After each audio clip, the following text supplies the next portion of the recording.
Now, second property of acid, here I am talking about strong acids. Strong acids like sulfuric acid, hydrochloric acid, nitric acid. These are highly corrosive in nature.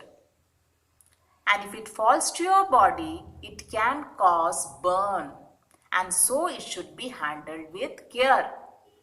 Strong acids, which acids come under strong acids? Sulfuric acid, hydrochloric acid, nitric acid.